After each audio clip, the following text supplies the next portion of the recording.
What's going on, real ones, previously known as Flickin' Fanatics? Happy Flickin' Friday, friends, and welcome to the Swiftwing Speakeasy. It's been a while, and I feel like I haven't seen my friends or talked to our lovely subscribers and followers in so long. But if you are new to the channel, either watching this live or on rewatch, I'm letting you know that the one thing you can predict about this show is a good time, hopefully.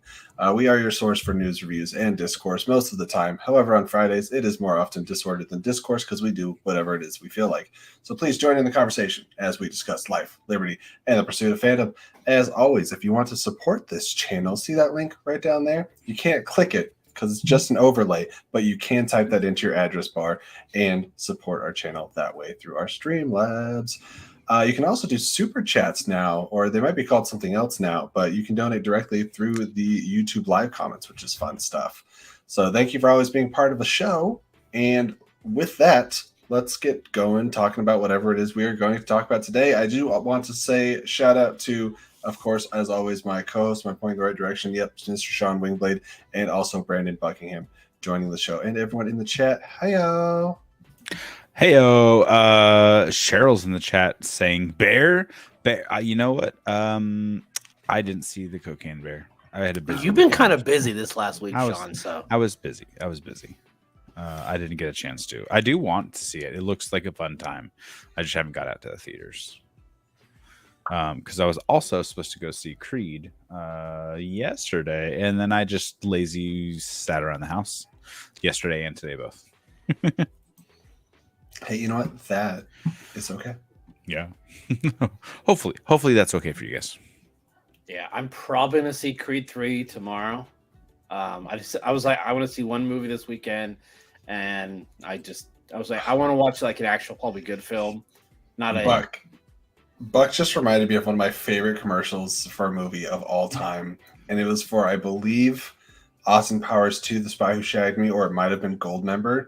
Okay. But the commercial started, and it's just the back of a chair, right? And it's definitely the Death Star, right? Or somebody doing an impersonation of the Death Star.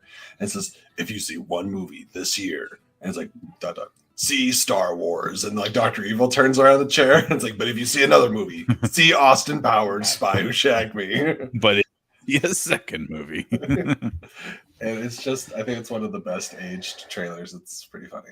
I think it was back when like Phantom Menace came out, like 99 or something. Oh yeah, that makes a lot of sense. We don't get the same type of trailers anymore.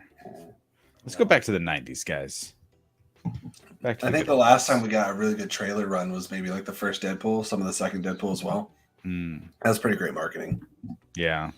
Phenomenal, yeah. I liked what was that animal movie that just came out with Will Ferrell? The trailer Bitten something. What? The Will Ferrell? It's like a raunchy comedy. Oh, yeah. I saw the trailer for that. That one looked hilarious. I thought that looked funny. So, guys, there's a lot of stuff coming out in March. There's so many things to talk about. And I think I'm the only one that's seen a movie so far this month. I mean, I've seen a movie. We watched Disenchanted last night. We're on the third day of the month, so I'm going to go, yeah, just you probably. It's okay. It was only... Wait. That couldn't have been last night. What's today? Today's Friday? Oh, no. Okay. It wasn't last night. I saw it a day early. I was like, that doesn't sound right. I saw it on Wednesday. What just happened? I just had existential crisis, guys. Don't worry about it. I saw Creed 3. It's really good. I don't think I said this publicly on Twitter. It's a fine thing to say, and it'll depend on how you feel about the movies, but I think it's a fantastic trilogy. 3 might be the least good of the good. But like it's like you're kind of splitting hairs at that point, right. And it's probably. I said that coming out of the movie, and my wife was like, "You didn't like it?" I was like, "I did not say that. I did not say that at all. I think there's like 3 really good movies, and I think one is just not quite as good. You know, I don't know. It's like yeah, I like all the Avengers think movies. The first 2 are just like fantastic movies. So I'm like. It's not like there was a major drop off. Like I feel like they are like kind of on the same level. Yeah. Put it this way, I think all 3 of them are like this. Yeah, you know, like I think it can fluctuate. Like, it's not like how there are certain trilogies where there's one that is the ugly stepchild. There is one in that trilogy you're like, this movie is bad. And then there are some trilogies where all three are bad. You're like, how do they make 3 of these? I think it's an exceptional directorial debut. I'll say that. That's what I've heard, yeah. It's just, I think Ryan Coogler, obviously, is a more established and proven director. He did great. I forgot the name of the director of the second movie, but I watched Stephen Caple Jr. Okay, I thought it was Stephen Caple something. Okay, so and who is doing Rise of the Beasts? He's doing the next Transformers movie. So let's hope it's half as good as Creed 2. Right. I didn't see Creed 2 until a few days ago. I watched like a day or two before Creed 3. I watched the first one, loved it, and it just never got around to 2. So I finally did. Same. Yeah, I watched Creed 2 like last weekend. Wow. Great. Interesting. That was one that was high on the radar when it was coming out. Partly because of the first one, partly because the change of directors, partly because it was just another Rocky movie, and I really enjoy this film. So the whole franchise. My disclaimer is, before Creed, I had never seen a Rocky movie, so I think that might have been one of the reasons why it took so long for me to watch 2. Is I thought Creed was great, but I didn't have the investment in the franchise. Interesting. Yeah, I've been told, because I like sports and I like movies, like the Rocky franchise is like perfect for me. Right. So I'm probably gonna go back and watch the 6 prior ones. Beast Wars. So you haven't seen them at all? No, any of them? The only one I've seen are the Creed movies. Wow, so I saw the first Creed movie a couple years ago. I loved it. I think it was like a year before the second one came out. Never saw the second one. Watched it online last week. I loved it. Okay. I started to watch the first Rocky movie, but it's 1976, I believe. And 77, 76. The way it looks, the tone, the music choice, it just like, it's so much different than movies nowadays. Yeah. I love the music. The music's just great. A change. So yeah. I'm definitely. I've heard though that like for Creed, you only really need to see Rocky 4 because what happens in Creed 2, and like when I was watching Creed 2, I'm like, there are undertones here that, yes, had I seen Rocky 4, I really feel like I would gotten more of it. Like I got what was kind of being said, but if I'd seen Rocky 4, I just would have connected maybe a little bit. Then you would have seen a robot, because yes, Lego, you are correct. Rocky 4 had a robot, but not the re-released director's cut or the re-released Stallone cut. I don't know because I don't think he directed the 4th movie, but I could be wrong on that. I should look it up. But he did a new cut of it last year, and he took the robot out. He re-edited it and all kinds of stuff. I wonder which one's on Netflix, because I'm pretty sure the prior 6 Rocky movies are on Netflix, and the 2 Creed movies are now on HBO Max. They're probably on Paramount Plus. I think they're owned by Paramount. I could be wrong. Well, I know the first Rocky is on Netflix because that's why I started to watch it. I definitely got enough information through osmosis about the other movies that at no percentage of a point during the Creed movies was I remotely lost or felt like I missed information. Right. Yeah. They did a good job making those movies pretty accessible. It's like, do you know who Adrian is? Do you know who Apollo Creed is? You're doing great. That's, if you know that, you're awesome. And you don't have to have seen them, but now you might want to. Right. Yeah. It looks Jonathan like Majors was pretty. Go ahead. I was just gonna say Rocky's on Netflix, Prime, and Paramount Plus. All. I've always wondered, how can a movie rights wise be on 2 different streaming services? I'm always curious. And then there are some times where it's on 2 for a while, then it's on 1, then it's on none, that's back on 2, and it's back on 1. It gets very confusing. Well, a lot of the times I think that the streaming rights to a movie, because the studio can sell streaming rights and they might not be in the contract for it exclusive. Sometimes it is exclusive, especially when it's Disney owns Disney Plus, so things are going to stream exclusively, typically on Disney Plus. But things like HBO, until recently, Warner Brothers properties typically go to HBO unless delegated elsewhere. Like Sandman, for instance, is a WB property, but HBO didn't want it, and Netflix bought it or bought the rights to it. So it's just case by case basis. I love the app Just Watch. Yeah, I was just on that website. It's so great. It's so great. You just put in any movie, and it will tell you if it's on a streaming service. Right. And then, you can link your actual streaming services for it if you want. It's not required, but like most of them, it will show. All right, you can rent or buy it on Prime or Apple, or shows that it's on this streaming service. Yeah, Google helps. doesn't always pick out the streaming platforms.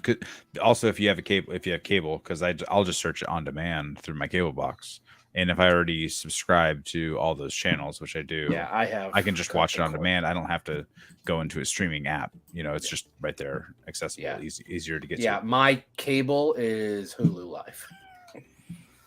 I mean, that works for people. I always recommend YouTube Live. What is it called? YouTube TV I think one of the it's streaming just options. There was like 6 months ago, there was a channel that my family liked to watch, and then there was the threat, it's not going to be on YouTube TV anymore. Right. So we switched. Not even 2 weeks later, they were shut it down. I was like, they're both around the same price. The user interface is pretty much the same. So it's not that big a deal. And my parents like to use Hulu more. It's just easier for them to find stuff there. So I was like, all right, whatever. Yeah, you find the setup and like how the aesthetic that you enjoy versus throughout all the different apps, and just which one's best. PlayStation, I think at one point had one that user interface was awful. Never used it. It was frustrating to get. I was like, okay, glad I did a 7-day trial because this thing is awful. Nice. Jumping back to the movies too. So I think Rocky 1 and 2 are really good. Rocky 3 dips a little for me. Rocky 4 is fantastic in all the campiest ways. It also solved the Cold War, so that's great. Good for Rocky 4. Rocky 5 dips even lower than Rocky 3 did. I really love Rocky Balboa, personally, which has such a ridiculous premise. It's basically just Rocky coming out of retirement 20 years later, or whatever it was. And it's like, why are you still here? But it was the way they worked it into the story. It was pretty fun. And then they jumped to the Creed movies. It was interesting. To go into the Creed films, it basically just relies on the fact that we all know that Creed was killed in the ring, and I think that's all you really need to know. They don't touch on his family parentage throughout the film, so like there's none of that backstory you need to know. They tell you what you need to know in the movie. Yeah, they're like, his dad died in the ring. And they do a good job at flashbacks too. They use the flashbacks from the film. Courtesy of Buck in the chat, thank you, buddy, for bringing up. This is a question I had before we started the show. I kind of want to look at March movies since we have so many things coming up, just for a point of discussion. So you guys in the chat think, looking at like the highest grossing March films up to date, and seeing if we think where anything coming out this month may fall in it. And I was actually impressed by some of the numbers, or I forgot when some things came.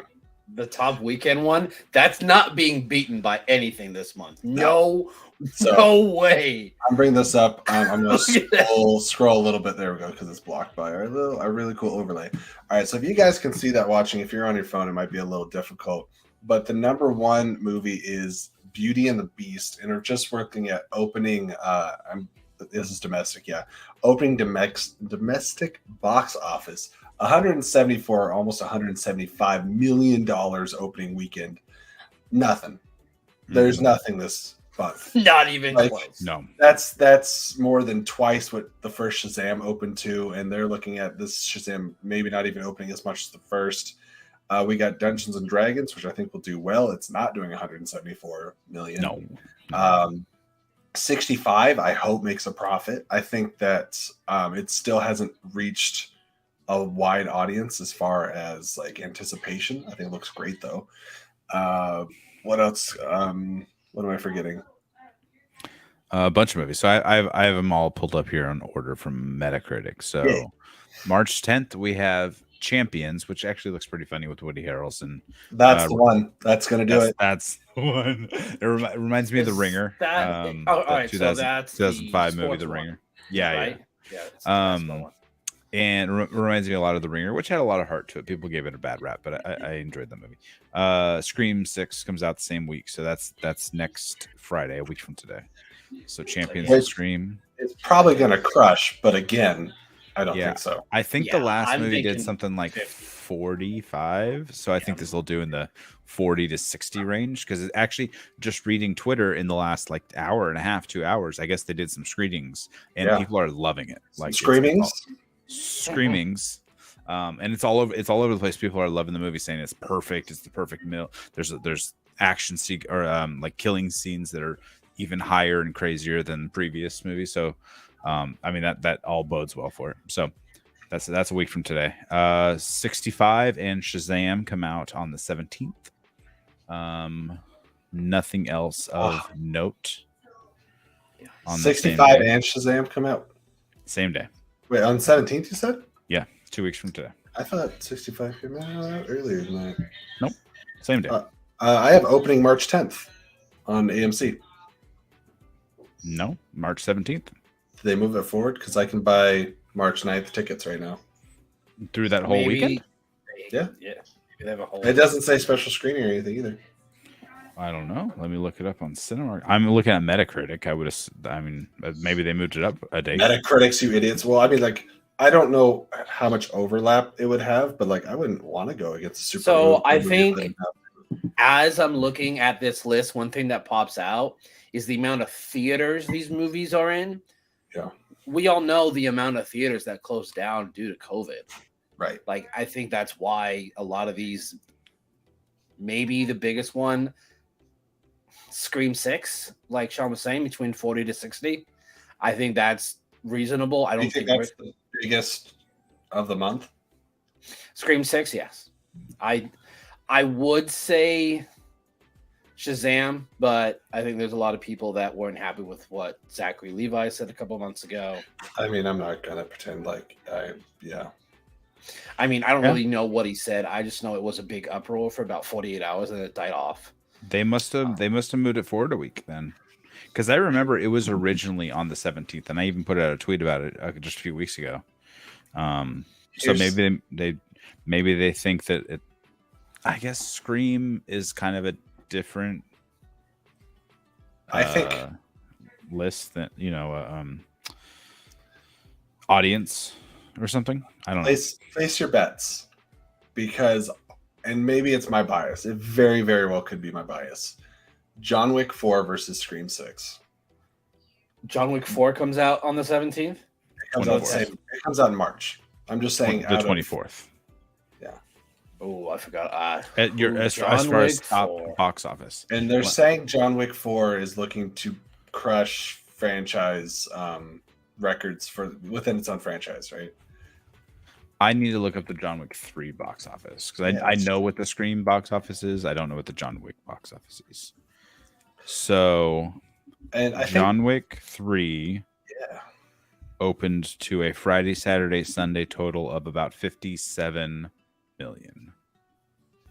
And I think so that's kind of in the ballpark of Scream, right? I believe Scream I believe it was in like the 45 range. Okay. Scream 5. So that sounds like a scrap to me. Yeah, I think, I'm going to say probably 60 to 65 for John Wick 4. I won't be one of the people contributing to that because I haven't seen the first three. I think they're all three on HBO, I think. They probably are, and there's so many things I need to watch, so. I will say John Wick's one of those things that, like, I don't think you just watch one. Like, you start, after the first one ends, you're like, oh, yeah, let's go. Like, next one, roll the tape. I mean, I thought I made more. I guess I made less. Take, like, a Saturday and just sit and watch the three like that. I've done that countless times for other trilogies. You could also, like, it's something that there is some pretty good story in it, but like if you're sitting and you're kind of multitasking a little bit, you just want some really great action in the background. John Wick will give you two, especially the third one. I only do that with movies I've seen so many. I don't like doing that with movies I haven't seen because I don't respect them. I was totally wrong. Maybe I read the wrong info, or I was remembering the wrong info. Scream 5 only opened to about 30 to 34 million, depending on the 3 or the 4 day weekend. But didn't that come out like close to the height of COVID though? Didn't it? It came out 1 year ago, exactly 1 year ago. Yeah, so it wasn't the height of COVID. Not the height of COVID. We were coming out of it. Theaters were fully open at that point. Maybe people were hesitant about going out to the theaters, but I do want to take this into consideration because I love the franchise. Mm-hmm. That's a long run time for the premise of what these movies are, right. And it also, when you break it into all the theaters that's going to open, it will ultimately limit to a certain degree the amount of screens that can show per day for John Wick 4. Do we think that's going to hinder the box office at all? Yeah, I think a nearly 3-hour movie. Yeah, you're going to probably have a couple less showings. It's probably going to be in thousands of screens. So Scream's what, 90 minutes usually, something around there. I bet it's like 100, maybe 110. So they're probably gonna have more screams for Scream.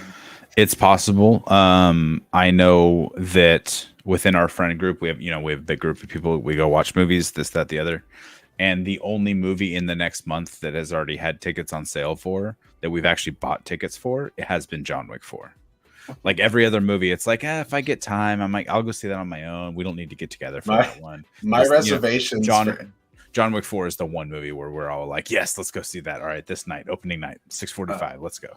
My reservations for A-List are currently booked right now, and I can tell you the 3. I have my John Wick ticket for is it next week? Or is it after that? Whatever week it is. 24th. That Thursday night, I got my John Wick tickets. I have my Shazam tickets.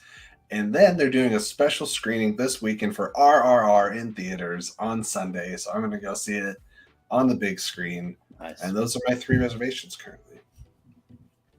Yeah, I don't have to do that down here because it's just not busy here. Like I literally, most of I think there's been only one movie in the last like three or 4 years where I had to, and that was Endgame. That was anything else I could buy like the week of and be fine. Endgame, I waited 1 day and most of the seats were gone. Good seats were gone. Yeah, I say reservations, but it's just like because I get 3 free tickets every week, so I just use them on the app. Yeah, I can't use them at the I've theater. been debating on doing A-List or not. If you have an AMC with you're in the movie sphere, right? If you have an AMC, it's like 20. It's like 3 miles away. By the way, it's like not even far. It's just more of it. It feels weird going to see a movie in the theaters and not getting refreshments, like not getting a bucket of popcorn. Well, here's the thing. A-List, when you get your tickets, it still counts towards your rewards that you can use on food. Yeah, it's just. Does A-List do anything other than tickets? I don't think there's that discount on popcorn and drinks. And how much of a discount? I think it's like 10% or something. I thought there was something with you get a free large popcorn every certain number of points or something. Well, yes, that's the rewards system I was talking about. So whenever you hit your rewards, you get like $5, and sometimes I won't pay attention to it for a few months, and I have $15 rewards. I have so many points I haven't used. I don't know if they run out or not. Because we don't have AMC, but we have Cinemark. So paying $10 a month, you get 1 movie ticket. You get 20% off of all concessions, basically. And then additional movie tickets, you don't have to pay like the fee, right? So if you're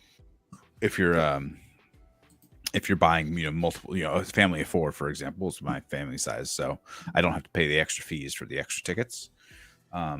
But I saw enough movies last year that I got bumped into there's maybe 50 visits or something, or 50 tickets purchased. I don't know what the number was, but now I'm bumped up to the platinum account. So every single movie, not just the second ticket, but every single movie is only $10, no matter the type of theater it is, or the time of the day rather. Whereas it used to be only the second movie was the discount, and then every movie after that you had to pay full price. So now every movie is $10, even if it's a nighttime movie. And then I get 25% off concessions. So a little more of a discount off of food, which we always get popcorn and some candy when we go. So that works out. Fair enough. I'm not obsessed with concessions. It's usually more like if I don't have time between the getting off work and the movie starting and I have to get food there, it's like the only time I get concessions. Right. I like curly fries. I just want to take a second. We got a Streamlabs. Thank you for Mr. John Lestrina, one of our most loyal, most awesome subscribers and friends. John's awesome. I played the Evil Dead game with John once. That was a lot of fun. Nice. Says winning used to be about winning. We race for respect. Today I race to stop the bloodbath. Dominic Toretto. There are 76 days until fast in your seatbelts. If there's a movie that would do 175 opening weekend, it's gonna be Fast 10. It could be. It could movie, be. Yeah. Oh my god. That is a movie trailer, that actually did. Fast 9 actually did come out in the height of the pandemic. That might have been the first movie that we went and saw in IMAX again. After I'm trying to remember. All right, here's No Time to Die. Number 10. Here's a reachable question. Do we think? Thank you. Does anything this month crack the top 5? Oh, I'm sorry. I forgot what our original question was. Well, we were just looking at this, but I'm looking at number 5 right now is Zootopia, which doesn't have a monstrous domestic. No, but had it's not sorted right, by the way. Okay. Well, it's sorted by domestic total. Okay, Right. I thought you were asking for opening. So you're saying I am asking domestic. for opening right now, so it's a little out of order. But still, do we think anything's going to beat 75 opening or 340 total? In March? Yeah. No. I think John Wick might get close. Yeah. I think it could get 65, 70 opening. Yeah, but And- Logan made 88 and Oz made 79. Logan's drop off kind of fascinates me. Yeah, open strong for an R-rated movie, but that just didn't have legs. If I remember right, they came out in a stacked time. There was 2017. That's you got Spider-Verse and like a bunch of other stuff. Well, that was 2018. Was it? But, you're right. But it was Rise of the Planet of the Apes, or a War for the Planet of the Apes. There was a bunch of movies I think that came out right around the same time as Logan. In 2017, that could have affected that. Obviously, The Boss Baby. This is what I'm here for. Getting people to go see RRR in theaters. Yes, if you have an AMC near you, whether you have or have not seen the movie, certain theaters are doing. It's called a fan celebration with 3 R's, and Of course. yeah, and I did make that up. And it's playing. It's not just one day. It's playing through the weekend. Okay, let's finish. 65 Shazam. If we just make sure, John Wick 4, Dungeons and Dragons on the 31st. So that's the last thing that's coming out on March. If we, just in case we didn't run down, and then the next big movie after that is Air and Super Mario Bros. Movie come out on April the 5th. I will say that D&D could go one of two ways. D&D, I feel like, could be if it's good and has good word of mouth, it could surprise us and be a little bit of a dark horse because it's PG-13. I think it has wide appeal. It's a fun fantasy comedy with a pretty great cast.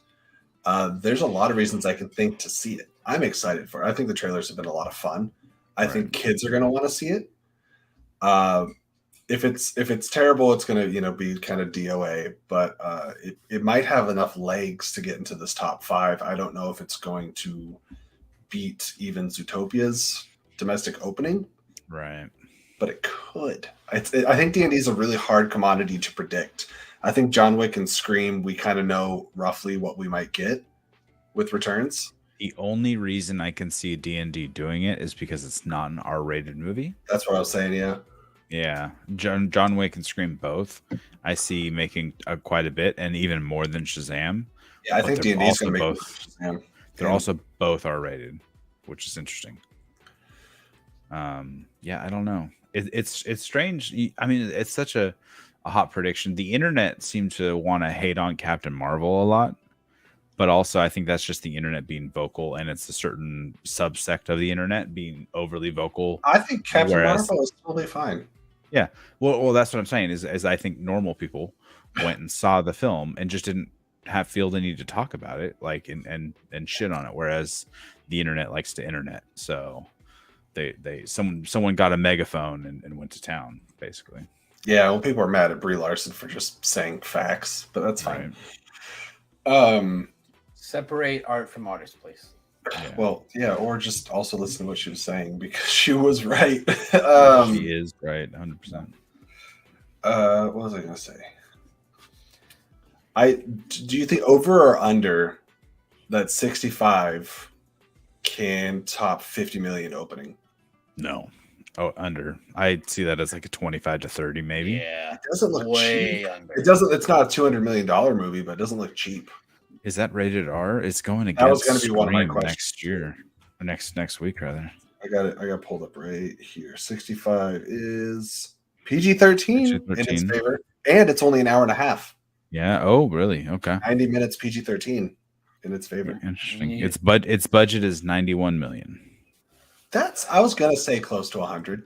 Mhm. So I think it would be great if it did 50 plus. Right. That would be. I don't think it'll do 50. I think it's 20 to 25. The problem is nothing in this month has room to breathe. Right. No, like there's literally something starting today. We put out the PG symbol, Yeah. and she comes a running. Shine the light in the sky. Is PG-13 though? Because Play on today we had Creed 3. Next Friday is Scream. 17th is Shazam. They had a missed opportunity right there, Vapion. It should have came out on March 10th. Yeah. Oh man, Such that a would have been missed so opportunity. good. 24th is John Wick 4, and the 31st is Dungeons and Dragons. Listen, speaking of Mario, though, I have a bone to pick with Super Mario World. I was on vacation. Take that this bone, week. Sean. It's Super Nintendo World in Universal here in Hollywood. It's all Mario. The whole thing is Mario. It's not Super Nintendo. It's Zelda It's all Park. Mario. Where's the Zelda? Where's the Samus? Where's all the other characters? Where's the F-Zero section? Where's the ActRaiser? Where's Earthbound? Is it Earthbound? Is Earthbound. Yeah. That's where NES comes from. Yes. Where are all the other Super Nintendo games? Nowhere to be seen. No, and the only ride they currently have is Mario Kart Racing, which it was pretty fun. It was a shoot 'em up thing, and I failed at it miserably. And I think the next game to come out is a Bowser game, so it's still in the Super Mario world, and nothing is Nintendo specifically, like Nintendo more than just Mario. Come on, people. Can I point out one of the craziest things I just noticed on this list? The Matrix opened up to about $28 million. The Matrix, yes. And it made a lot more than that. You say like opening weekend, and then you double that, and that's like your total box office or whatever. It had legs. It just kept making money. And this is just domestic box office worldwide. Actually, That's the true. movie on this list that stands out to me is how many screens Pretty Woman at number 18 opened up to. 1800. Yeah, that was was Wow. what, 33 years ago. So yeah, 33 years ago, opened to 11 million and got all the way up to almost 180 domestic. That's insanity. yeah. And look at the screenings too. Only 1,300 screens. Compare that to everything else on this list. Right. That's Like the smallest Beauty and the amount of screens. Beast, Captain Marvel, like it's 3 times. That's what rom-coms used to do. Honestly, that and like My Big Fat Greek Wedding, where it just kept making money, just it just kept rolling along, making money. I saw The Matrix is probably the movie I've seen most times in theaters. I think I saw it like 9 times the year it came out. Wow. Because it came out in March, and by the time it hit summer season, it was falling out of the normal theaters. It was in the dollar theaters, and so there was a dollar theater nearby my mom's house. And Oh my when summer God! Look at vacation hit- 31. The Godfather. Open up on 6 screens. I'm just gonna say it. Skull Island deserves better. I enjoy it, Yeah, for these March movies. but I just kept going to see The Matrix over and over again. So the only thing there is a chance of getting knocked out of this top 5. Peggy, Chance. yes, it was hilarious. It was so so good. hilarious. It's me. Pedro Mario. Pascal's entire SNL episode is every single skit nailed, and it's my favorite of the year for sure. We still, since watching it, have referenced it every day because Lauren and I always go, "Oh my god, that's so sad! Oh my god, that's like the hottest guy I've ever seen." someone edited the internet's slutty father. Someone edited in on TikTok after he got stabbed in last week's spoiler for The Last of Us. After he got stabbed in last week's episode, where he looks down at the thing, is oh my god. Yeah. Even the one where he TikTok's the winner. The girl just aggressively cutting her steak or whatever, and he's trying to keep it together. Every skit was. I laughed every. That one hit home because that is my wife. She wants her steak is extra well done. It needs to be a hockey puck, like burn it as much as possible.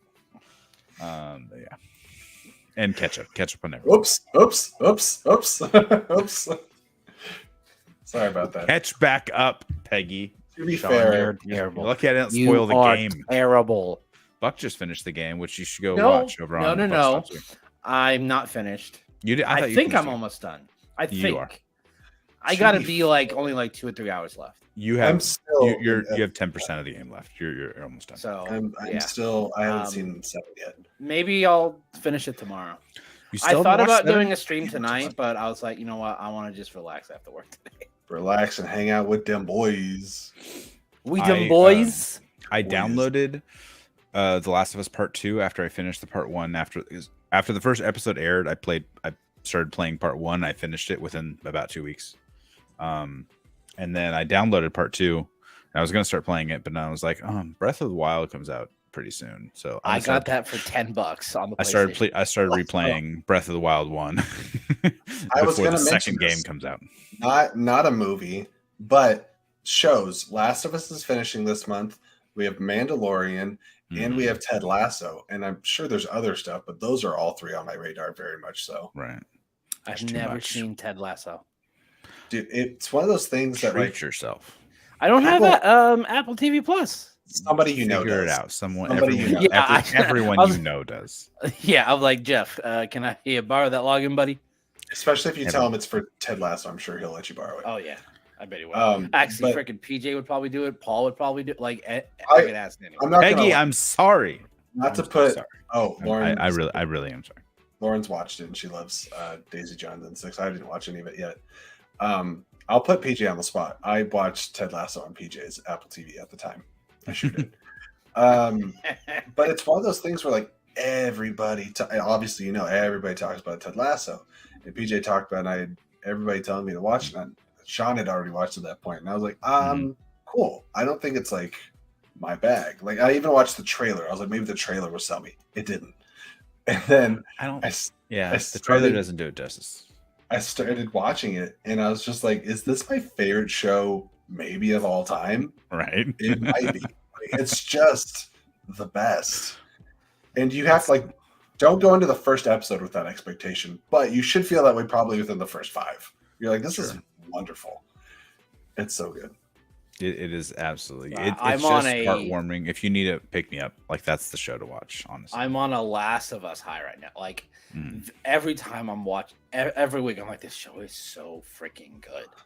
Hey, Ted Lasso would be healthy to go as a probably right. Being hooked on The Last of Us is not healthy. That's terrible. Are you? Did you watch The Last of Us? Are you sad? Turn on Ted Lasso. Who's the girl that plays Ellie? Bella Ramsey. Yeah. I saw her comment about the season finale, how it's going to divide people. I'm like, oh boy. Uh-oh. Well, I just told my friend, I think if you guys haven't played, you haven't finished the game yet, then I know what happened, so I'm like, is she just referring to what happens in the game, or did they change something? I mean, they could have. They've still every episode. They haven't changed anything major. They've added things that have made it better. Every episode, the whole point of the story is Joel and Ellie's story to get from point A to point B. right? Whatever, and then they have zigzagged in between, but they've still gone from A to B. They kept the trajectory the same. Yes, yeah, exactly. So I think that, and I think that you can't change the finale that much. You could do it in a different way. Yeah. And I really think there's a good opportunity to really set up season 2 within the finale, which is something that they couldn't do when the first game came out, because the second game does play in very directly to what happens at the end of the first game. So I think there's a way to do it. I'm curious though, season 2, because there's the big time gap in the game universe. Is season 2 going to take place? A year break before picking up filming? I don't think they need to, because Bella Ramsey's around the age where Ellie is in the second game, so it works that way. There's so much unexplored time. But in the second game, there's a lot of flashbacks, and they do kind of tell some of the story within that time chunk of what happened. So they could do that, and they could also fill in exactly what they've done throughout this whole season. The most beautiful thing they've done is all these characters we meet that we've come across, Henry and Sam, Frank and Bill and stuff, where we come across these characters, we come across them and then we leave them right in the game. In the show, though, we've gotten to explore them and their life as well, and not just stayed in Joel's point of view for the whole entire thing. So they could do that with the second and split the second game into 2 and really dive into these characters from the second game that we haven't met yet and dive into their backstories and stuff like that. They could absolutely split it into 2. The show makes Last of Us more of like a commentary on this apocalypse more than just Joel and Ellie's story, which I think is really for its benefit. I got into it with one of my friends because he was asking me like if I'm free on Sundays, and I'm like, yeah, I usually try to stop missing Last of Us, right? And then we have Oscars coming up too. But he said they've played the game multiple times. Same night as the finale, by the way. Is it? Yes. It's like for now it is. I wouldn't be surprised if we find out after this week. Yeah, it's the Super Bowl thing. It got moved to Friday, but I'm like, it's the finale, and no one really watches the Oscars unless they're diehard movie fans. So here's the fun thing. Do you know the Oscars is the most watched thing on television next to the Super Bowl? Even over the last few years? Yeah, still. Wow. It's dipped, but still. So I was thinking about, we were going to do a Oscars watch along here on this channel. It may end early, so I can go watch The Last of Us. Well, if it's still on Sunday, yeah. I think Oscars start at 5 and Last of Us is at 6. So right, it's a short stream. It's gonna be a real short stream. I gotta be real and say I will actually be at an Oscars party. So I'll be out. There's more of us on this channel, sir. No, there's only Zool. But anyways, yeah, my friend was saying that he played through the game multiple times. He hated the show because they made Joel a punk bitch, and I was like, all right, go be hateful somewhere else, you hateful little gremlin. He's much more sensitive. I think that goes into Pedro's acting. I think Pedro himself as a person is more sensitive and caring. Like he just has that vibe about him. I'm never gonna be mad at something Pedro does. Right. Yeah. It's hard. I just rewatched The Unbearable Weight of Massive Talent about a week ago, and it's a great movie, but that man is just on a serious hot streak here the last few years. Like, well, he had to make up for Wonder Woman 84. Yeah, he really did, didn't he? But like, he wasn't bad in that. It's just everything else was. It was just all bad, and he happened to be in it. This movie's bad, but it could be worse. So unrelated to movies, but relating to the month of March, who here plays Diablo? Brandon, do you play Diablo? I did. I don't. You did. So I won't go on a tangent about this, but Diablo 4 is coming out in June, and for those of us who have pre-ordered, the beta is releasing March like 14th or something, sometime this month. Is it a closed beta? It's well, I mean, like if you pre-order it, you can play the beta. No. Well, okay. Well, some game betas like anyone can get. But like you said, if you pre-order it, so I was wondering, can you pre-order on the only? So it's closed. I guess it's closed, right? It's closed to those could you stream it? Like, because I think that'd be fun. They had, right. I was watching. They had their second developer video yesterday, and they were saying that the beta, you can stream the beta. Yes, they're not I trying to bet hide it's going to anything. have like a watermark on it. That's the same thing that they happened for this baseball game that I just played.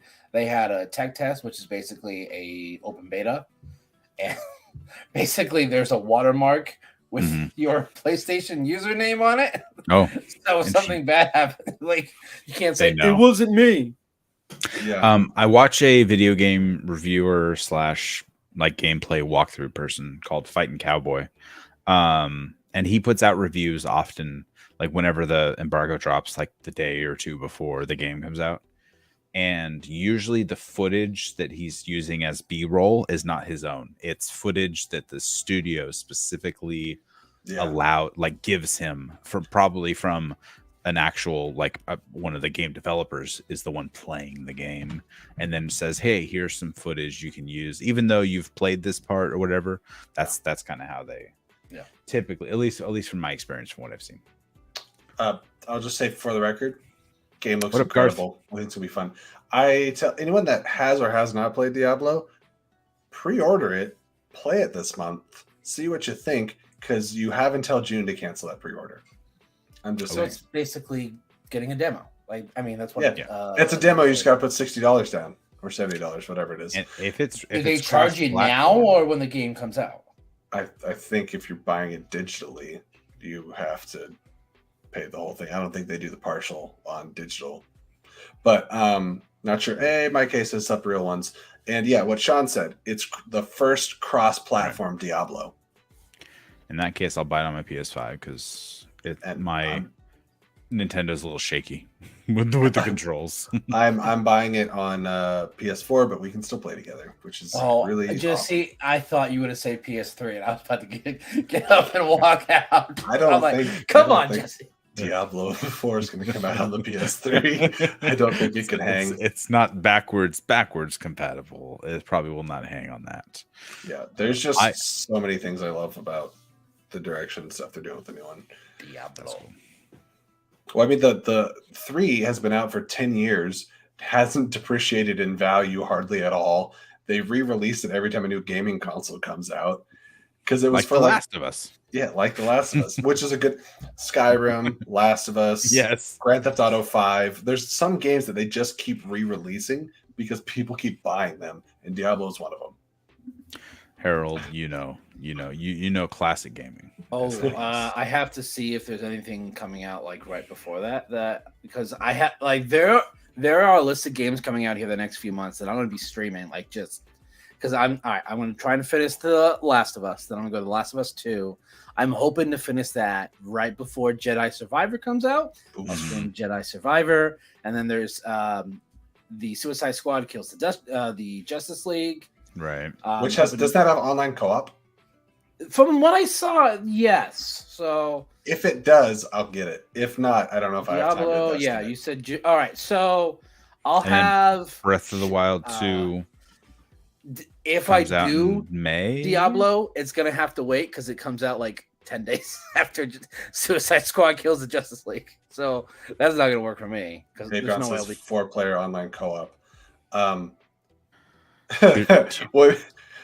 What's that? I was gonna say Tears of the Kingdom comes out May 12th, so that's just a few. So you have a month away. You have a month to play. Well, okay, so you can play however long the beta is open for Diablo, but then when Tears of the Kingdom drops, you have a month to play it before Diablo drops. And then it doesn't say when; it just says Q3 of this year. You got Marvel Spider-Man 2. Oh my god! Oh god! I'm gonna play that game to death like I played the first. I have played through Marvel Spider-Man like 5 times. I love the game. It's so. So I know everyone always debates what the best Spider-Man movie is. They're like, is it Into the Spider-Verse or is it No Way Home? And I'm like, well, I mean, it's Spider-Man the game, but after that, right? I mean, I loved how they had his costume in real tears at the end. Real tears at the end. Into the Spider-Verse. No spoilers, right, Peggy? No spoilers. And the fact is, Tony Todd's voicing Venom in the game. I'm like, oh my yes. Ooh, that's like as soon as I heard that, I'm like, okay, Candyman. That's awesome. Candyman, don't you mean Zoom from. You beat me to it. He did voice him in Flash, didn't Yeah, I watched the first episode this season. I'm like, the CW TV. It's so hard to watch it when you watch like stuff like The Last of Us or anything on a streaming service. Going back to, I can't hang with 20 episode shows anymore. well, Like, I think it's only I 9 this year, so that's good. Yeah, I have them recorded. I have not even had one inkling to pick it up and actually watch the last season. I will say watch this: the Constantine series again. Batwoman is in the show, and she says the Batman line, and I got pissed. Which one? I am Batwoman. No, I am Vengeance. Oh, F all the way out of here. Yes, Isn't I'm like, she playing a different character though? no, she's playing Batwoman. But I thought she was playing like some version. So or it's something. she's playing Red Death because they don't have an Red actual Death. Batman Right. Okay. to play Red Death, and That's what I had read. Yeah. And apparently there was something big on her backstory this week.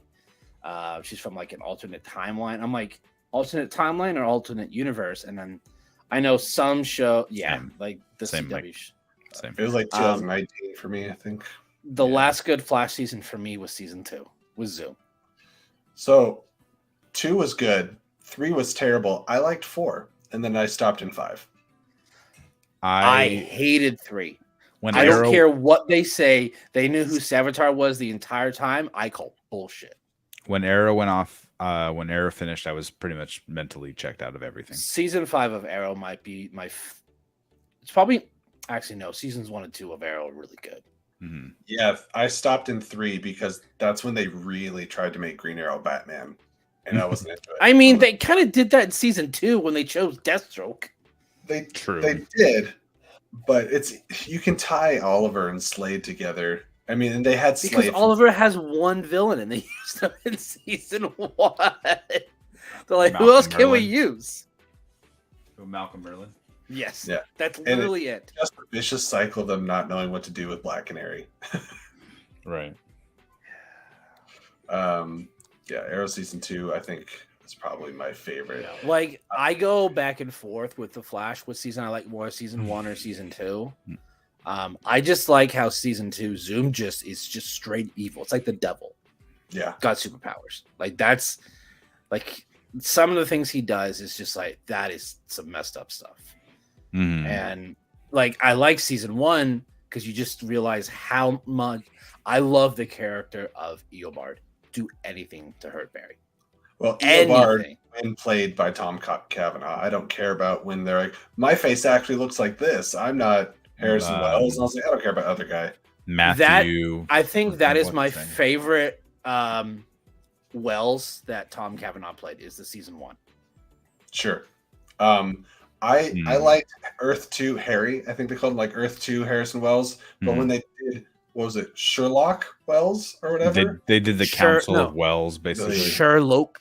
After I was all right, we just need to stop. They're just going off on a Flash tangent. Lego Loves Legends was by far their favorite. I think what season was it where it ends when they combine themselves with like magic and they're a big teddy bear? Only Legends can do that. What was it called? I can't remember what it was called. Bebo. Yes, Bebo was hilarious. I was like, Legends can do this because Legends is just weird and I love it. Legends knew exactly where it stood from the very beginning, and it just fully like went into itself. Season 1 was not very good. I had a hard time getting through the first season. Maybe I'll pick it up again. But I think 2 is really good though. Like, anybody that enjoys Legends, all hail Bebo, should watch the R-rated version of Legends of Tomorrow, which is Doom Patrol. That's the R-rated version. It has the zany, quirky strangeness of Legends with no handcuffs. Well, it's on HBO Max, so they were technically it didn't start there. It started on DC Universe, didn't it? For 2 seasons. I think definitely the first season, and I think the second season were DC streaming, and then the third was exclusively HBO, and now there's going to be one more season, and then it's canceled, I think, after that. Yeah, just like David Zaslav, in Titans. Well, Titans, I really tried to watch that first season. I tried. Fuck Batman. Yeah. Doom Patrol is like awesome. he was a good Nightwing. Like I really enjoyed. What's his name? Brendan Thwaites from Yeah, Pirates of Thwaites. the Caribbean 4. Yes. But I thought he was I wouldn't mind seeing him as a movie Nightwing, but that would just confuse a lot of people. It's like, wait, are we in the Titans universe? I feel like I'm in the vast minority every time everyone's saying like replace Ezra with Grant. I'm like, there's no don't do that. No, I'm like, I like Grant. He's a great Flash. He has the TV presence. He does not have the big screen presence for me. No. I just think it's silly that like out of all the actors, nobody's calling for Stephen Amell to come back as Green Arrow in live action. Or not live action, cinematic, either, whatever. No, I'm calling for Justin Hartley to come back. Absolutely. Give me Justin Hartley as Green Arrow and give me Alan Richardson as Aquaman. What is it? Is it Justin Till? What's his? No. Lucas Till. I've seen a lot of people say Lucas Till should. He played Havoc. No. Should be the new Barry Allen. It's not a bad choice. Yeah. Yeah, I've seen that one. I was like, all right, that one's not terrible. Okay. But I don't think they're gonna from everything that we've heard where James Gunn said, is he still playing MacGyver? I don't know. Did that show last more than a season or two? Still on CBS? Like James Gunn 2021, said that, it's been over for a couple years. The Flash is like one of the best superhero movies he's ever seen. And I was like, what? And then I was like, well, you kind of have to say that what your position is. Then we got the Super Bowl trailer. I'm like, oh, maybe he's not wrong. I am keeping my expectations in check for that movie. I'm just glad it's coming out. Yeah. August. So he was born in 1990. So he's what, 32 years old? Lucas?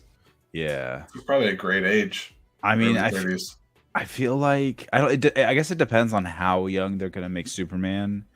Yeah. Like if they're just making him year 1, year 2, fresh out of college, right into the Daily Planet as a reporter type of thing. He's like 25 years old, like that age. Yeah. I would say you want someone on par-ish. But I guess it depends on the story. I don't know much of the Flash's story other than what I've seen in TV shows. So, yeah, there's a lot of things about Taron Egerton for Barry. I thought he was supposed to be Logan. Well, every time he gets interviewed, he says that there hasn't ever been an actual real talk about that. Right. He did just say recently, I think it was either today or yesterday, that he did meet with Marvel about a role, but he thinks that he's now been aged out of that role. And he says it was not Wolverine. Interesting. Who knows? Let's fan cast Captain Britain. Because give it to Henry Cavill. I don't know how big of a part they want to make it, but that'd be hilarious. Yeah. Well, maybe they'll actually have, when they get around to doing that, have Psylocke and Captain Britain related like they're supposed to be. Yeah. They're Captain. I don't know anything about Captain Britain. I've only heard the name, so I don't know what his power set is. I don't know his power set is. I just know that they're both Braddocks is the last name. So he's obviously a mutant because if they're related, they're really. I'm guessing. That makes a lot of sense. Yeah. Vinny Chase for Aquaman, Curtis. Entourage. Let's go. Let's get. I love that. I just binged that. James Cameron directing too. I love that show. Oh my god. Early was he in the Justice League cartoon that was the continuation of the '90s one? The Justice League cartoon started in like 2001, 2002, and then went into Justice League Unlimited in like 2004. Right. So it was all early 2000s. But yes, quick side note. Yes, he was a badass motherfucker because when the either first or second episode that they introduced Aquaman, the villain took Aquaman out and like grabbed his newborn son, nailed, like the son was in like a little blanket or something, nailed the blanket and the kid and Aquaman to an underwater volcano as it was erupting, and the lava is like trickling down, and Aquaman gets one arm free. And he's trying to like rip the chain off, and he can't. And he keeps looking at the little sharp, like a knife on his belt, and then at his hand that's trapped, and at the knife, and at his hand back and forth. It cuts to black. In the next scene, he walks into Atlantis holding his baby in one arm and a wrapped nub. And I was like, damn. He's willing to do what it takes. Because they were trying to give him an origin for it. I think it happened differently in the comics, obviously, but in the late 90s, mid 90s, whatever, Aquaman had a hook hand. And they're like, how do we implement this into the show? And they did it. Wow. I wait for Jason Momoa to get a hook hand. That'd be awesome. That'd be awesome if they do it in this next movie. But Lobo gets like a hook on a chain, so that kind of, Yeah, and from test screenings for Aquaman. Easy speakers. What's up, Robert Adams? We're easy listening here. Harold, yes. I have it downloaded on a computer, and I started watching it. Like anytime I'd be playing video games, I would have it off to the side, just playing. And like, there's no continuity, between episode to episode. They're all just like, they have a lot of 2 to 3 part stories. Right? Yeah, exactly. There was like a part 1, this part 1, part 2, exactly. It's really good. Like obviously, when you haven't watched it for a while, you watch the animation, you go, okay, so this is 2001. It's definitely that, but the stories are still great and the writing is fantastic. And I think some of my favorite moments in between characters exist in that show. Unlimited is hit and miss. I know some people like really, really love Unlimited, but it had a lot more silly episodes than the original Justice League did. So I'm going to get Diablo 4 and we're going to stream together and it's going to be so sick. Crossplay. Yeah, I was listening to everything you just said in the last 2 minutes. Robert Adams says a Piranha Biz handoff. I don't know if that's true or if he's just saying that. Wasn't David Hasselhoff in one of those Piranha movies? I don't know. Wasn't Piranha 3D like James Cameron's first movie or something? What? Piranha 3D? James Cameron's first movie? Yeah, wasn't it? James Cameron was doing movies in the 80s. Piranha 3D is like 2000 something. I don't know. What am I thinking of? I don't know what you're thinking of. Piranha 2, The Spawning. 1981. Oh, okay. Maybe. I was like, Piranha 3D was not in the 80s. Yeah, Piranha 2 was James Cameron's first movie. Piranha 2, sure. Whatever. I don't know. I don't know what I'm talking about. I have to know things. Did anyone see Piranha 3 Double D in 2012? Oh, wait. Is there a 3D and Double D? Because I only know 3 Double D. There's a 3D in 2010 and a 3 Double D in 2012 for you. Oh, boy. I don't know what the internet is doing anymore. That's hilarious, though. Oh, looks like we got another person coming up. So far, there's going to be 6 of us going to RRR, and 3 of them haven't seen it. Oh, and are you going together with a group? Yeah. Nice. If you can get to it and you get one of the special screenings where the people actually get up and dance in front of you, that would be awesome. Make sure to pull out your phone. I only know about it because they were advertising it on something that I was scrolling through, and it's like, go with your friends and dance in the aisles to RRR on this fan celebration. I was like, I hope people dance. Right. My favorite thing is like when I went and saw Brahmastra and had I feel like I was part of something when you have like a large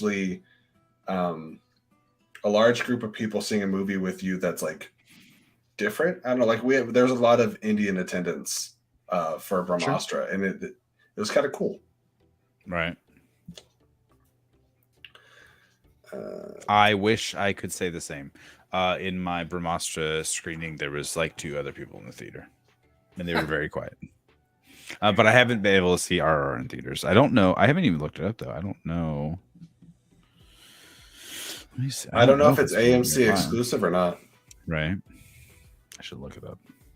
I mean, it makes sense that more places would show it right now because it's getting at least the music nomination. Is it getting anything else? I kind of forgot. No. Just music, as far as I know. Back on the big screen where it belongs, and there's no screenings available. For any time this weekend. For RR, yeah, nothing at all. Oh, so yes, definitely not this weekend. Sorry, you could come up to Seattle for Sunday. Fly up just for that. Here, you fly up. I'll get your ticket. Perfect. $15 for whatever. That's a fair trade. Are you gonna pick me up from the airport too, or I gotta have the Uber? Sunday, I'll pick you up from the airport. Hey, there you go. Save $60 on an Uber. Yeah. Fantastic. Actually, up there, it's probably more. I'm done traveling. F that. For now, you still have to come up here at some point. I'm tired. I'm gonna lay down now. I'm just gonna lay back. No, we went to Disneyland last weekend. My daughter had a cheer competition on last Sunday. So we drove down Saturday. We left first thing Saturday morning at like 5 a.m. because if you've been looking at any news, weather related news, Southern California has been getting just most of California in general, but specifically abnormal to Southern California has been just getting dumped on with rain. And part of the trip down I-5 from Sacramento, it's about a 6.5, 7 hour drive normally, is you have to go through what's called the Grapevine, which is basically up through the mountains and then back down into the valley where LA is close to the water. And so you have to travel through the mountains, and it's high enough that it does get snow there in the winter every once in a while. And especially weird this weekend because of the rain, the unusual weather. And so they kept closing it. So we had to take a detour, a 4-hour detour. Hey. Sorry. This one right here, whenever I have ice cubes in a glass, well, only if there's ice cubes in it. He's the one that killed my other computer. Oh, great. Because I had a ice cup or a cup of ice water, and he's like, I'm going to knock it over because I hate ice cubes. Hey, do we have twins? Yeah, Because he also likes to knock things over. This is Binks, and he likes to knock over any and everything he can get his hands on. And that's Maverick. It's Maverick. So we had to take a 4-hour detour on the way down, which was fun. So instead of a 7-hour car ride, it turned to 11 to 12-hour car ride. So we had to get out halfway and stretch our legs and whatnot, have lunch. But we got to have a nice scenic route along 101, which, if you know California at all, it's right along the ocean. So basically, for a good chunk of 3 hours, basically the Pacific Coast Highway, right along. And it was a really nice view, and there was actually parts where there was no rain, so we got to see, like, we went to like Pismo Beach and stuff like that on the way.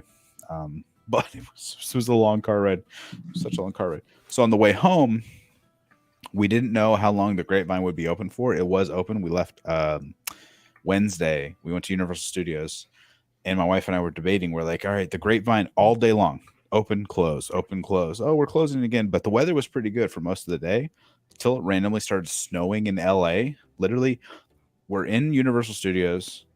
As we enter Hogsmeade, which has, if you've ever been to Harry Potter Land, there's snow on all the rooftops throughout Hogsmeade. As we enter that part of the park, it starts snowing on us. And we're like, wait, are they like, did they have snow machines or something? Like, I was like, this is new because I've been here a million times. No, it actually was real snow in Los Angeles. We were like, what is happening? So I thought that was really fun. That was kind of cool, just to randomly, as we were entering Hogsmeade, and we were with some people who had never been there before, and they're like, wow, snow machines, this is cool. I was like, no, this is not normal. This doesn't happen when you enter the park. This is completely new for us too. So I thought that was pretty fun. But then, we were debating if we drive now while the Grapevine is open, it'd be a 6.5-hour drive. So we leave at 7 o'clock at night. We might get home by 3 or 4 o'clock in the morning, or we wait, we stay another night and just pick a random hotel because we didn't have any reservations anywhere. But it may close again because the weather's supposed to roll in overnight, and we'll have to take an extra 4-hour drive back to the coast. So we decided to risk it. We drove up, and there was an accident, and we're already stuck. So we got stuck on the Grapevine for 2 hours, just sitting, dead stop. And I was like, it's like 10 o'clock at night. I'm fucking exhausted. We've been walking around Universal Studios all day, and I'm like, I started nodding off in the driver's seat. I just put the car in park and just started like nodding off in the driver's seat. I was like, let me take my contacts out, put my glasses on, be ready. And I was like, babe, just wake me up. She's over there snoring. I'm like, great. I'm all alone. Wow. So that was a good time. And we got home at like 4 o'clock in the morning on yesterday morning. Good times. It was exhausting. I'm still tired. I didn't sleep enough last night. I went to go to bed early last night because I kept falling asleep on the couch at like 8 o'clock. So, and because I barely got any sleep, and I went to go to bed, and then I stayed on my phone playing on TikTok for like 3 hours. So I didn't end up going to bed till like midnight. Damn you, TikTok! My phone is such a distraction, and you just need to put it on, turn it off, and put it on my thing. That was my week. Yeah, you had a busy week there. Disneyland was fun though. We got dumped on the second day. We went to California Adventure the first day, Disneyland the second day, and California Adventure was pretty nice. The weather was great, and it was really low crowds. I think because people were expecting rain and ended up not happening. They kept closing the Incredicoaster on and off because of the rain, but we were able to ride it still a handful of times because wait times were like 10 minutes. Like it was very quick. The only thing that had a long wait time was like Guardians, but we had a fast pass a couple times, so we were able to get in and out. And then at Disneyland itself, the thing with the longest wait time, of course, was Rise of the Resistance. Bye, Buck. Bye. Have a beautiful time. Can you still hear us? Hey, there, you're back. I decided to change my camera. Oh, okay. You should clean this one. It just looks blurry. Just clean it. Cool. And it like flickers. Oh no. Yeah. Rise of the Resistance is I think is my favorite ride at Disneyland. Yeah. I went on that last year. I was like, this is the coolest thing. Like, this is my new favorite ride at Disneyland. I just saw this, Garth. That's funny. I'm not done with flying. I'm done with traveling in general. I just know we're traveling. F that. It would be a lot of fun if you came up to Seattle. Maybe come July when we were originally supposed to do it. Oh yeah, right. For the Taylor Swift concert that no one got tickets to. No one got tickets except for our friends that didn't care about getting them. That's hilarious. Yeah, Lauren has friends where the husband could not give less of a shit about it, and the wife is likes Taylor Swift. Mm-hmm. And it was like, hey, we should try to get tickets, and they got them. Meanwhile, we had like an army all trying to get tickets. It's like, whoever can get tickets by 20, and none of us. And I was like, okay. I was able to get tickets for my wife because when those dropped, they were all in Mexico, or where were they? They were on like a girls' weekend. My wife was. Maybe, no, they were in Vegas. I can't remember. They were somewhere where they couldn't sit. You know, they were too busy doing things, and they couldn't like sit on the internet. And I was like, well, sure, I can. I'm not at work or anything. But I was in the queue for like 2 hours. I pull up, and I had to drive from like one customer to another. And I remember pulling into the parking lot as it says, "Hey, you're next up. Choose your tickets." And so I'm sitting there on my phone in the parking lot, and the customer's like, "Hey," and I'm like, "1 sec, I'm on a conference call. 1 second." like let me pick these tickets real quick. And I was able to get 5 tickets for them, for my wife, my daughter, and then our friend and her 2 daughters. I don't give a shit about going. I'm not going to that thing. But it took a hot minute to get them, and I was lucky to get them. Speaking of Diablo, Ticketmaster is the devil. Yes. Yes, 100% is. Yeah. So, are you talking about Robert? Are you talking Rise of the Resistance? Because we all went together. We had a big group with Robert and his brother Chris and some other people, and they did not know. None of us knew. I think, maybe I had gone on it. I think myself and Maxwell had been on it, and there's a drop. There's a big like a drop down at towards the end of the ride. And you're not prepared for it because the rest of the ride is relatively flat, and then there's like a Guardians of the Galaxy style really quick, and you're not anticipating it at all. Yeah, so it's very much a surprise as the spaceship jettisons you out into space. It's kind of fun. Tell me why this is the class that Sean would pick for Diablo. 100%. Yeah, I want that guy on the left. Just giant swole. I think it's the same class, just different armor. I think it's just a big swole barbarian. 100%. 100%. I'm always the brawler types. The brawler types, because I like just grabbing a sword and going up and hitting things. I'm not like a sneaky type. Anytime I'd play a game where you're like, oh, build your skill tree, I always max out like attack and defense first. Yeah. Trying to see what kind of pictures I can find. What I'm really excited about, even though Diablo 3 was my first Diablo I played. Whoops. I heard a lot of great things about the Druid class. You I know, bet you like spinny rides, Robert, don't you? anybody that doesn't, do like Dungeons and Dragons and stuff, Druids are like people that can like turn into animals and control animals, and they're like woodland magic and stuff. And they had a Druid class in Diablo 2. I don't know about 1, but they're bringing them back for 4. So you turn into bears and stuff, so that's cool. Cool. Yeah, it is cool, okay? It's really cool. Is that what the girl is in the movie? Yes, Sophia Lilith from It. Yeah. I still haven't seen the It movies. Really? Yeah. I They know. look scary. Not for me. I know you don't like horror movies. I think It is funny. Mm. I do want to see Megan. My daughter wants to see Megan. I'm like, Megan's I don't not know. scary. Megan's She's 10. Wait, no. I mean, I mean, we cuss around my kids. They watch everything else we watch for the most part. We try to keep them away from nudity and sexualized types of stuff, but not there's no sexualized scary stuff. I think whether or not she would be okay with Megan would be totally. I mean, obviously it's up to you, anyways. But it could go either way. I don't think there's anything in Megan that will like scar her. Like my son plays like Call of Duty with me. Like Yeah. he's okay with violent. Like he's fine. And he's a year younger, so I think I watched things that were on par, maybe not at 10, but like around 13. To me, it's just a slightly more violent, like Small Soldiers. It feels a lot like Small Soldiers. okay. With Tommy Lee Jones played the main character on that. What? The main soldier. Small Soldiers.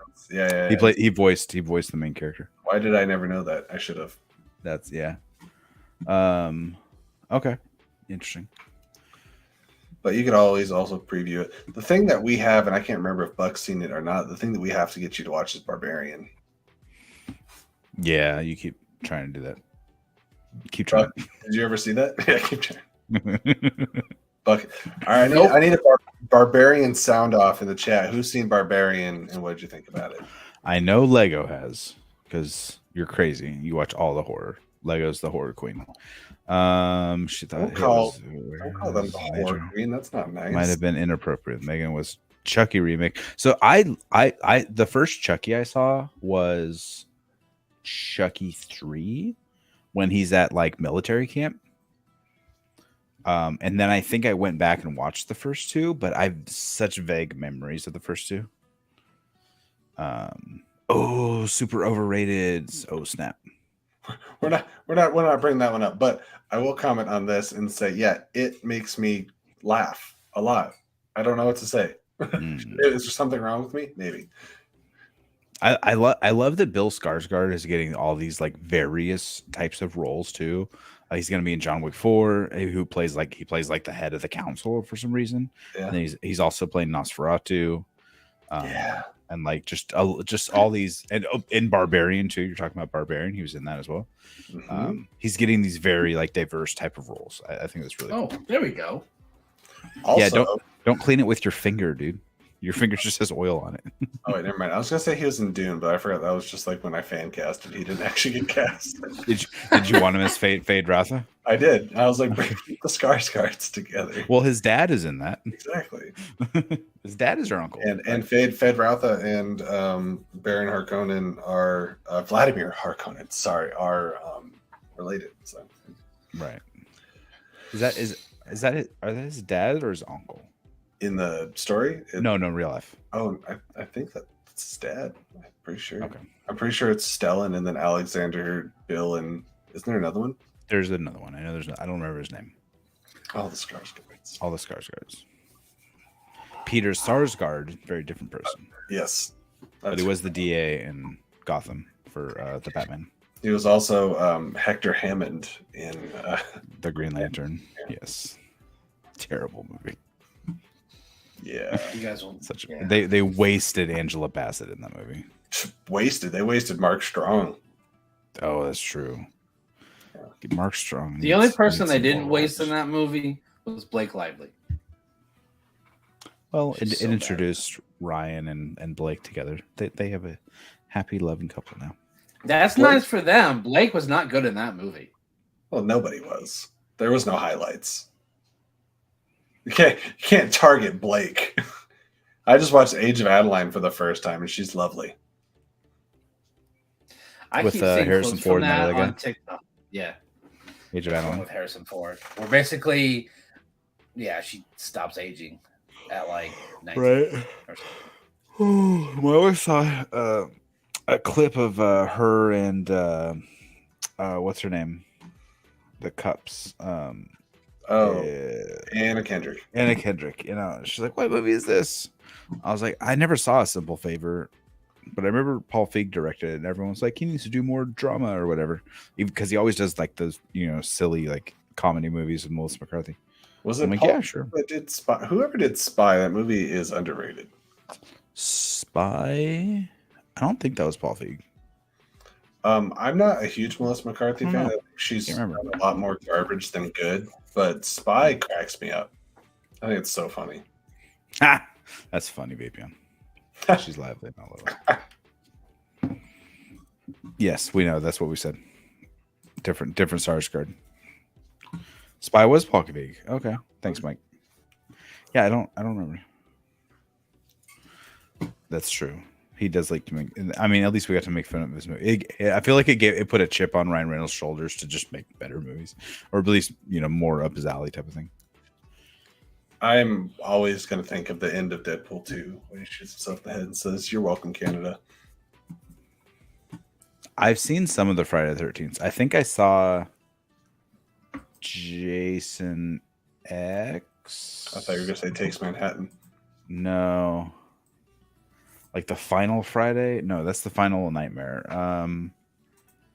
I saw one where I don't know the actor's name. It was Rocky's manager, or Tommy Gunn's manager in Rocky 5, who he played like a mortician, and he is doing an autopsy on Jason's body, and then he for some reason has the urge to like eat his brain or his heart or something. What? Yeah, and then he like turns Hey, into what? Jason, like he takes the essence of Jason into himself or something like that. I'm making shit up now. I don't remember. I was a kid. Is that Jason Goes to Hell? Okay, Robert knew right off the bat. Of course. So that was my first Jason. I did see that Friday the 13th. Part 9. Jesus.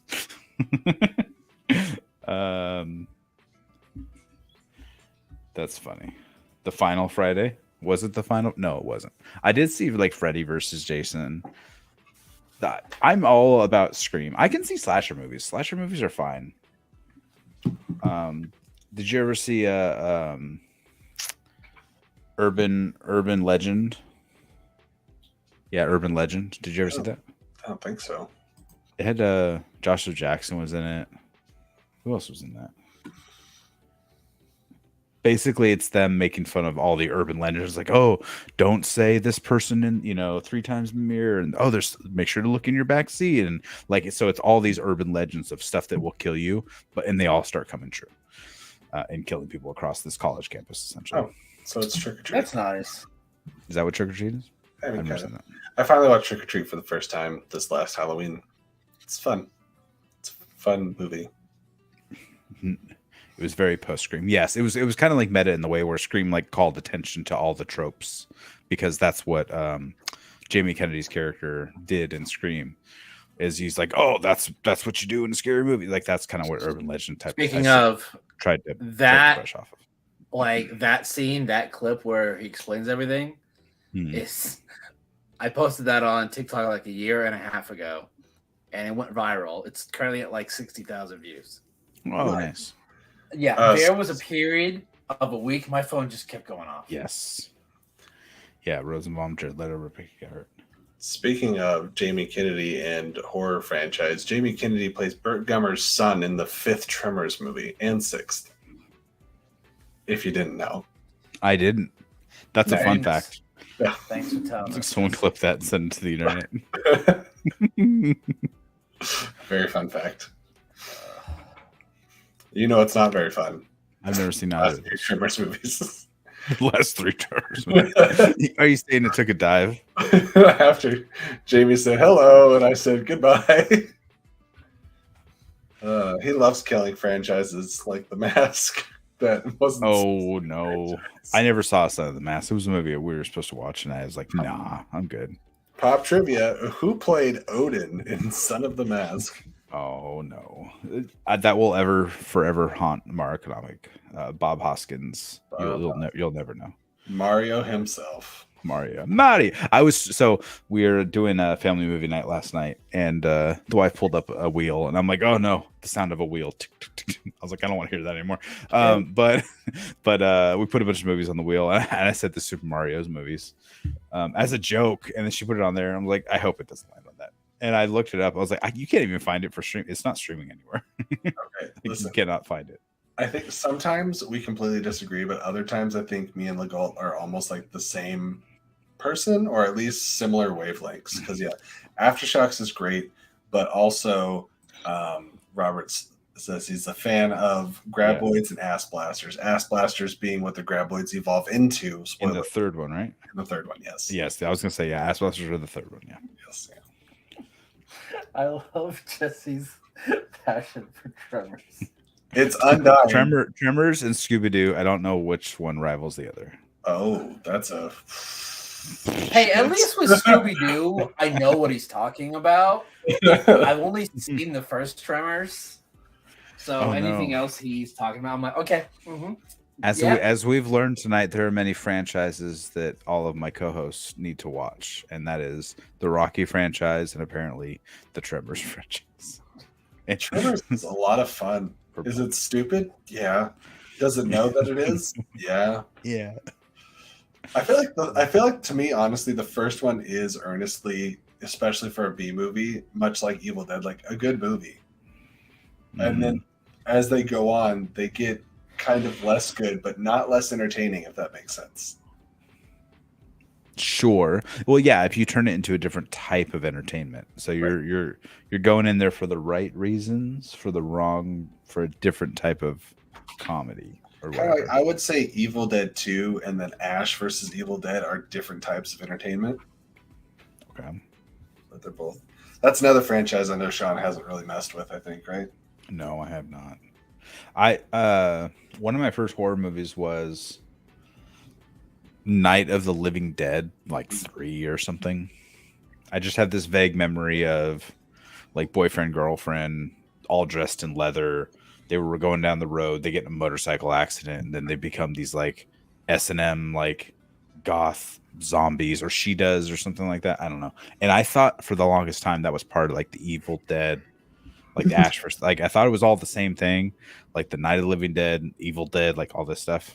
And I was like, there, how many movies? And I knew, because I knew there were so many Night of blank of the Living Dead, like type of films. Return of the Living Dead 3. There you go. Thank you, Lego. Yeah, and there was, and that had like the mom from the OC. I think that was the girl who was in that movie. The other mom, not the main mom. I can't remember her mom, name. Like Coraline. I've never seen Coraline. My kids have seen Coraline. I have not watched it. It looks creepy to me. I'm like, I'm not watching that. You guys can watch it. Let me watch it. I won't watch it. You guys both watch, even though you haven't watched like the franchise. Did you watch the Evil Dead trailer for the new one? I did. It looks freaking terrifying. Yes. Like I've seen a not all the horror, but I've seen a fair amount of it. And that trailer, I was like, I'm so excited, and also like Melinda Clark. I almost don't want to watch it. My wife's name is Melinda. That's funny. I'll remember that. Maybe not. Yeah, as Mike Hedge says, Evil Dead Rise looks amazing. It does look that. I had at one point, there might have been more sequels now, but I had at one point seen all of the Wishmaster movies. For whatever reason, I liked the Wishmaster movies. When I was a kid, literally. I was like in the 90s, so I was like 12 years old, and I had seen all the Wishmaster movies. I prefer the Pagemaster. Pagemaster was fun. Macaulay Culkin. Yeah. Yeah. Who else was in that? Who played all the voices? Christopher Lloyd. I don't remember anyone else who played voices in the movie. There definitely was a Christopher Lloyd. Yeah, I feel like there's a Rosie. I could be wrong. maybe. I want to say Whoopi Goldberg. Maybe was she one of the books? Whoopee! Now I'm gonna Google it. Nope, I'm beating you to it. You can't. Oh yeah, you were right. Patrick Stewart and Whoopi Goldberg, Boom! There we go. Nailed it. Shmona. and of course Ed Bakley Jr. Ed Bakley Jr. Leonard Nimoy Yes. was Yeah. Henry Jekyll. You mean Batman Forever's Ed Bakley Jr.? Listen here, you son of a bitch. And Jeepers Creepers too. At least I like the first two movies. Was 2 the one with Justin Long in it? Or was that one? No, he was the first one. He was in Oh. the very first movie. It did not end well for him. No, I don't think it ended well for any of them. Well, I'll tell you what messed me up about Jeepers Creepers is whenever I watch a horror movie, I always, as a kid, I was always like, none of this would happen if the cops got there. And then I think it's Jeepers Creepers 1, the cops show up and the dude, the monster rips the cops out of their car and like rips them in half. And I was like, Yeah. oh, well. Oh no, the cops didn't do shit. The cops didn't do shit. And then they took another one of my expectations where people never do double taps. They never make sure somebody's dead. Mm-hmm. They ran over the creature with the car, and then the girl backed over him like 5 times before they took off. And I was like, atta girl. Way to go. Making sure he's dead. It's you've seen is it an insurance commercial or something? I don't know, where they're making fun of all the horror tropes. Yeah, and they're like, no, we Hide gotta behind go. chainsaws. They're like, hold on, let's get in that running vehicle. And no, let's go behind that wall of chainsaws over there. And the guy's like holding the chainsaw, like, what? You fucking idiots. What are you doing? Why don't we just get in the running car? Yeah. Did you guys ever get the it was like the radio ads from like a while ago where it's like for don't drive drunk and then like fine, I'll take the back roads. Did you guys get those same? No. Never mind. Maybe I don't listen to the radio. Well, I haven't for years, but I just remember it was one of the most repeated commercials ever, and it was dumb. Whatever. Ignore me. Garth, yes. I haven't watched them since I learned about that guy. I don't remember the guy's name, but yeah, the director is a super scumbag for Jeepers Creepers films. I'm not even going to Google his name. Terrible person. Not gonna give him. Don't watch it. Oh my god! I clicked it too. I want to see Tucker and Dale. I just never did. The last time I checked is on Netflix. I don't know if it still is. That's another one that I introduced to Lauren last year, and she had a great time with it. But also, anything with Alan Tudyk is usually great. Alan Tudyk, and I like the other guy. I can't remember his name off the top of my head, but he was always funny and all the. He was a TV show actor. He was in a bunch of random shows and stuff. Yeah, and he was always good. I liked him. He was funny. It's on Prime. Okay, And there you go. Peacock. And Peacock? viewed it. Wow, it's streaming like everywhere. Everyone's like Tucker and Dale for the win. What movie? I watched a horror movie recently. Oh, Bodies. And I wanted to see it. When I came out of it, I said it reminded me of Tucker and Dale versus Evil. Mm. And you would have to have seen both movies to know what I'm talking about. Otherwise, it would kind of spoil some things about. It's very obvious what reminded me about the other one. Okay. Anyways, it's been real fun. Are you guys ready to wrap up? I think so. Robert didn't like Bodies. I thought it looked interesting. I just never got around to seeing it. It's fun. Bodies. There's a lot of things that I'd say prioritize before that movie, but if somebody was ever like, "Hey, I'm gonna watch Bodies. Do you want to watch it with me?" Do it. That's my glowing endorsement. It's worth watching. It's just not worth prioritizing. Okay, makes sense. I still want to finish so many TV shows, And so I'm avoiding them by playing video games. I know Peggy's probably not in the chat anymore, but she brought up getting Apple TV recently. For anybody that has Apple TV or is using somebody else's Apple TV, For All Mankind, please. Yes, that's exactly what I was just thinking about.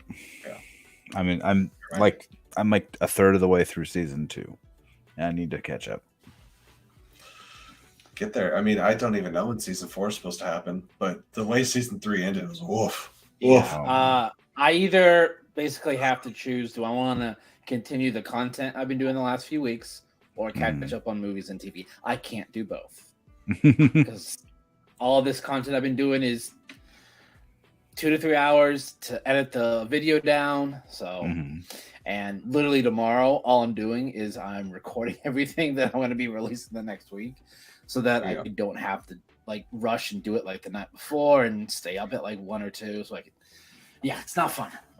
It's time consuming. It's enjoyable. It can be enjoyable. I always put on like an easy listening track on YouTube. Or Sandman Act 3, which I've barely started. I finished that. Jeez. I will say that the third act not memorable.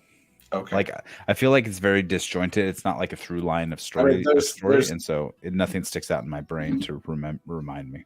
There's always some bouncing back and forth and disjointedness to Sandman because it's the nature of it. But I have noticed from what I've listened to of 3 that so far it seems the most lacking a through line.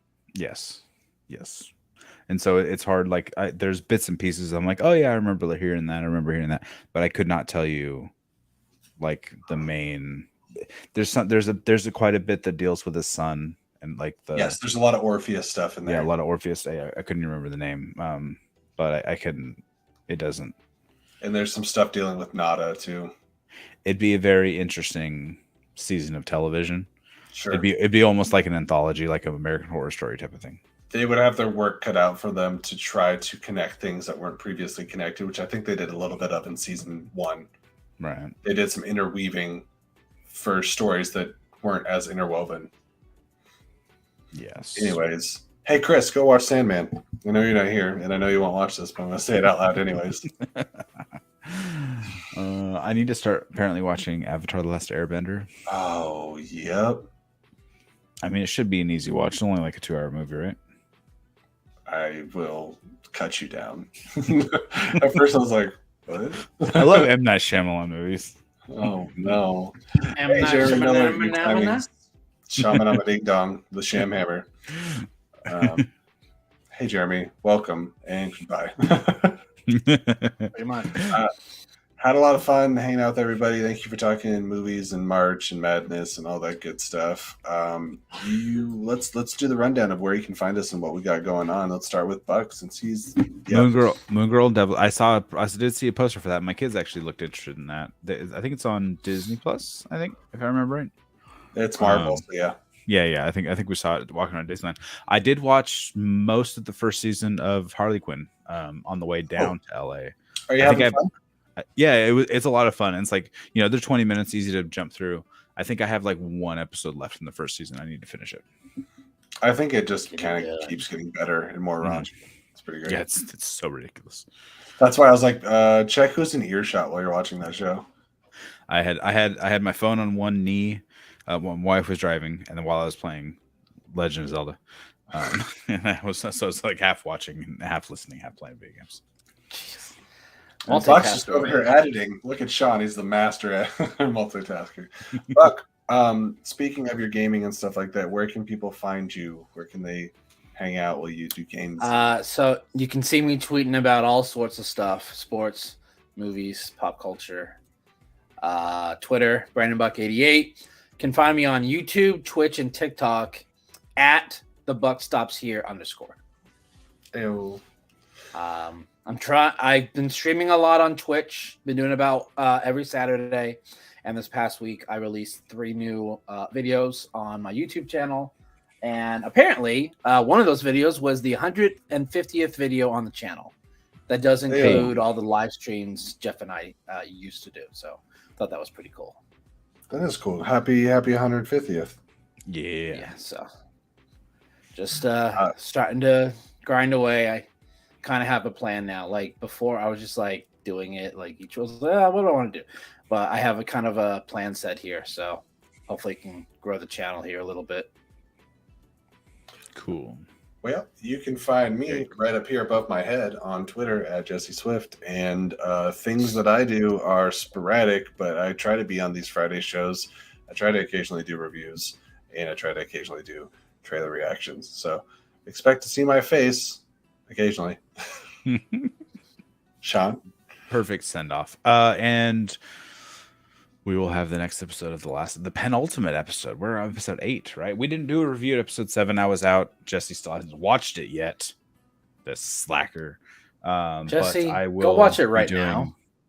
I will for sure be doing a watch along this Sunday of episode 8, which will be fun because we get to meet David. And if you haven't met David, be prepared. Be prepared. Also, get to see a phenomenal voice actor make a live action appearance too. Yes, I do believe. Very excited about that. Troycef Baker. Exactly. That's his exact name. Yes, you nailed it. Troycef. That's correct. But if not, yeah, catch me up here at Sean Wingblade and everywhere you're there. How about that? How about that? How about that? Catch me up there. How about that? Thank you for everyone stopping by. And Jeremy, thank you for jumping in at the last minute. Make sure everyone like the video. Like the video. Stay around literally for 30 seconds, refresh, and leave a comment. That'd be great. Helps us out. Bye. Bye. Dr. Robin, tweet.